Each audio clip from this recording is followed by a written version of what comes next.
Imagine a star so massive that if you were traveling at the speed of light, the fastest thing in existence, it would take you over 8 hours just to circle around it.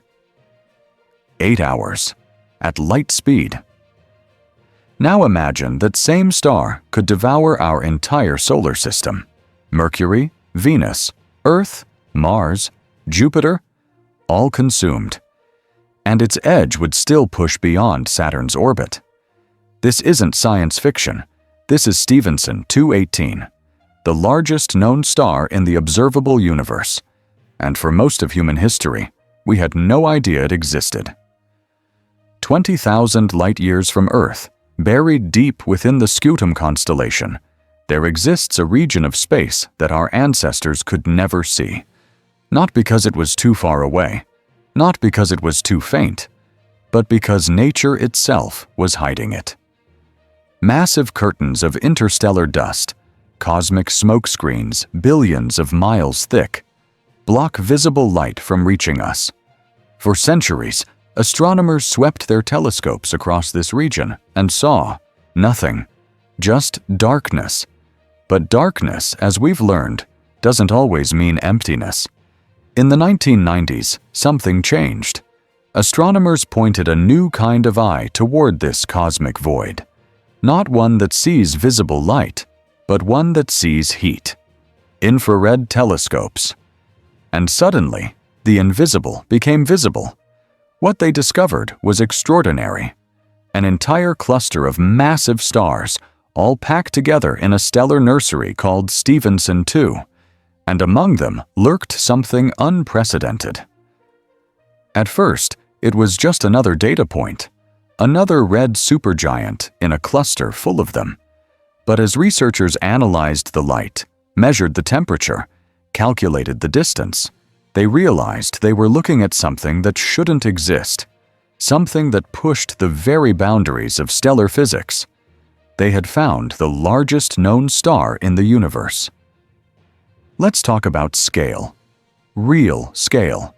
The kind that breaks our brains. Our sun, the star that gives us life, that dominates our sky, has a radius of about 432,000 miles, already incomprehensibly large. Stevenson 218, its radius is approximately 1.5 billion miles. If you could somehow place this monster at the center of our solar system, its outer surface would reach past Saturn.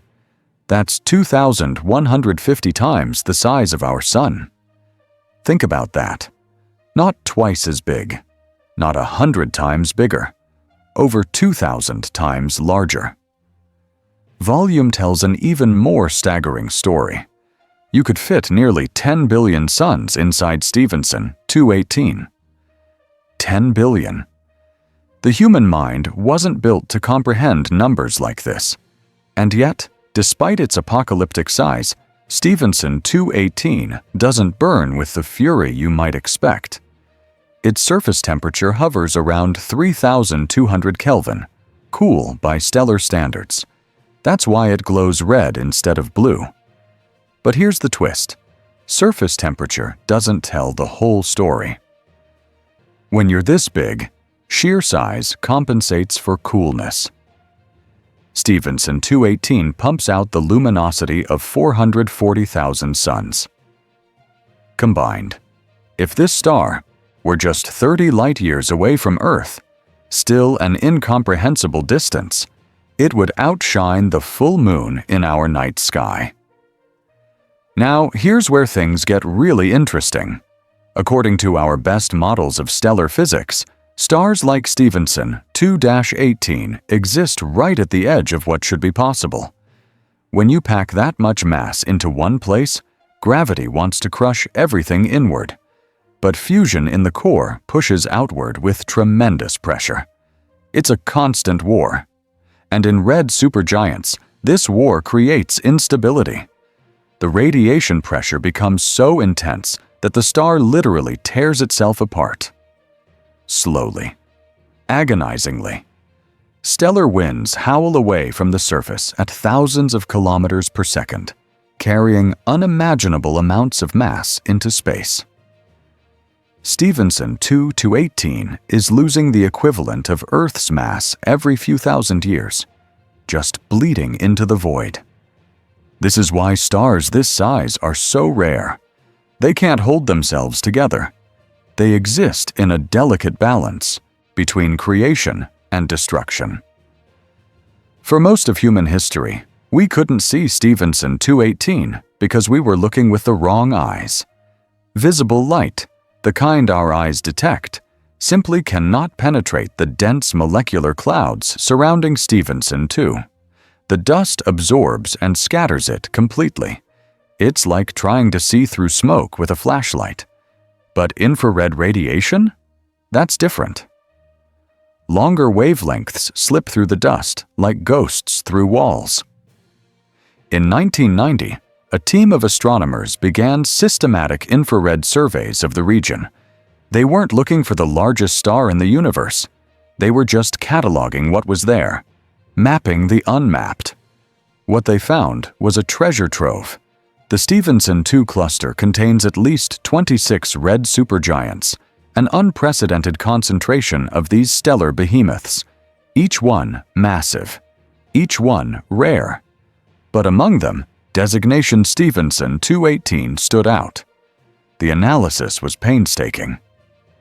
First, they had to determine the distance, roughly 20,000 light-years away. Then they measured the star's apparent brightness in infrared. From there, they could calculate its true luminosity. And from luminosity and temperature, they could finally determine its size. The numbers didn't make sense at first. They checked, rechecked, ran the calculations again, but the answer remained the same. They were looking at a star with a radius approximately 2,150 times that of our Sun. The largest known star in the observable universe. Even other famous giants pale in comparison. Betelgeuse? Massive, yes, but only about 900 solar radii. Scuti, once thought to be the champion? Recent measurements place it around 1,700 solar radii. Stevenson 2-18 stands alone at the summit of stellar enormity. But Stevenson 2-18's reign won't last forever. In fact, cosmically speaking, it's already dying. Red supergiants represent the final phase of massive star evolution. The star has already burned through its hydrogen. Now it's fusing heavier elements, helium into carbon, carbon into oxygen, oxygen into silicon. Inside, the star is like an onion, layers upon layers of different fusion reactions, each burning faster and hotter than the last. The silicon fusing shell will last only days. And then, the end comes swiftly. When the core finally runs out of fuel, there's nothing left to hold back gravity. The center collapses in less than a second. Temperatures spike to billions of degrees. And then, supernova. The explosion will be so violent that for a brief moment, Stevenson 2-18 will outshine its entire galaxy. The shockwave will race outward at 10% the speed of light, slamming into the surrounding dust clouds, igniting them in a cosmic firestorm. And from that death, new life. The explosion will scatter enriched elements, carbon, oxygen, iron, gold, across light-years of space. Raw materials for future planets, future worlds, future life. What's left behind? That's harder to predict. A star this massive might collapse into a neutron star, a city-sized ball of matter so dense that a teaspoon would weigh as much as Mount Everest. Or it might go further, past even that threshold of density, collapsing into a black hole where gravity becomes so extreme that not even light can escape. Either way, Stevenson 2-18 as we know it will cease to exist. From Earth, we'll never witness this explosion. The light from Stevenson 2-18's supernova, if it hasn't happened already, won't reach us for 20,000 years. Our descendants, if they're still watching the skies, might see a new star suddenly blaze to life in the constellation Scutum. They won't know what they're really seeing. A star that died millennia before humans even existed, finally making its last light known. Stevenson 218 reminds us of our place in the cosmos. We orbit an average middle-aged star in an average galaxy. We're built from atoms forged in stellar furnaces and scattered by ancient supernovas. And, somewhere out there, hidden behind veils of cosmic dust, the largest known star in existence burns through its final ages, completely indifferent to our existence. That's not humbling. That's transcendent. The universe is stranger and more magnificent than we ever imagined, and we've only just begun to see it.